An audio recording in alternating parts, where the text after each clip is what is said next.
Et à propos de commerçants, je me trouve devant l'une des 4 enseignes de bio du Mine, 4%.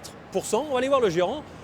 Olivier Claude, bonjour. Bonjour, enchanté. Les 4 grossistes bio sur 100 commerçants au Mine, alors que 9 Français sur 10 disent manger du bio ou vouloir manger du bio. Il y a un petit problème dans les statistiques. Il y a beaucoup de demandes et on a l'impression qu'il y a peu d'offres. Non, il y a quand même beaucoup d'offres parce qu'il y a de plus en plus de production bio en France et on arrive à faire face à cette demande de plus en plus croissante de consommateurs bio. Et le but du jeu, c'est quoi? C'est qu'il y ait encore plus de grossistes bio sur le Mine à terme?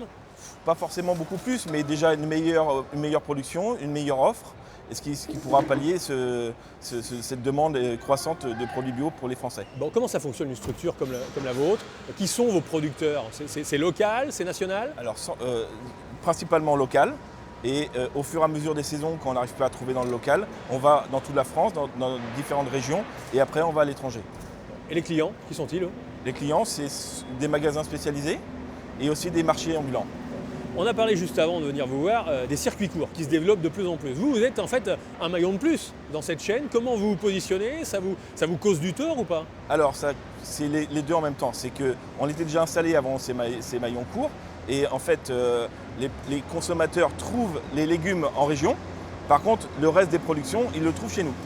D'accord, c'est-à-dire que oui, forcément, c'est une production locale. Donc voilà. S'ils veulent de l'exotique, il faut venir chez vous. Voilà, s'ils veulent des agrumes, on n'en trouve pas à Loire-Atlantique. Bon, la grande distribution, les GMS, grandes et moyennes surfaces, les centrales d'achat. Tout à fait. Pour vous, ce sont des concurrents directs, des adversaires ou parfois ça peut être des alliés?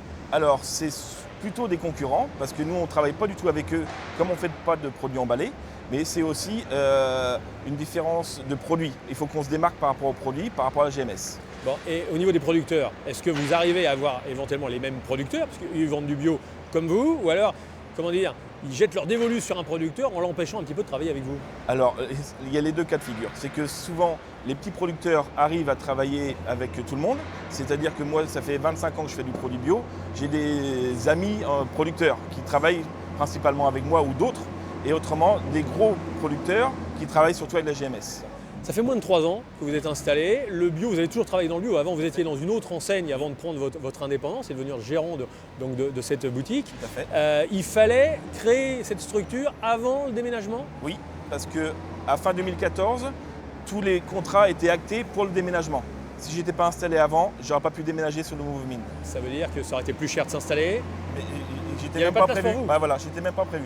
Il n'y a pas de case de libre? Non. Pour les nouveaux arrivants? Tout à fait. Bon, et donc c'est dire s'il y a de la demande pour s'installer là-bas. Le bio, pour vous, il n'y a que ça de vrai? C'est meilleur? Ça se conserve bien ou pas? Ah bah, les préjugés sur le bio qui se conservent pas. C'est une question, c'est ouais, pas mais préjugé. tout à fait. Non, mais c'est fini.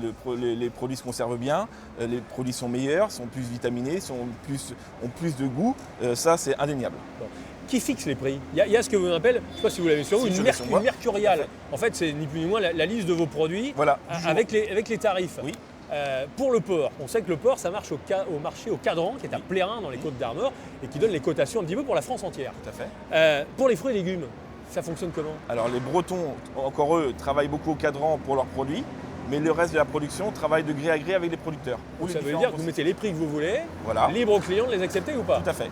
Bon. Et vous ajustez par rapport aux concurrents? Comment alors, ça se passe? je ne connais pas les prix de mes concurrents et je ne veux pas les connaître. Tout se sait là, c'est un village. Je ne veux pas les savoir. Mais il faut que je gagne ma vie aussi. Donc je fixe les prix par rapport au jugé, à la température extérieure, par rapport à beaucoup de choses. Bon. Là on est à quelques jours de Noël, oui. C'est la grosse période de l'année, il ne faut pas manquer ça. Il ne faut pas manquer, dans une petite semaine ça va être le rush. C'est parti pour les fruits exotiques. Bon, on vous laisse travailler. Merci beaucoup. Bonne journée. Bonne journée à vous. Merci, au revoir.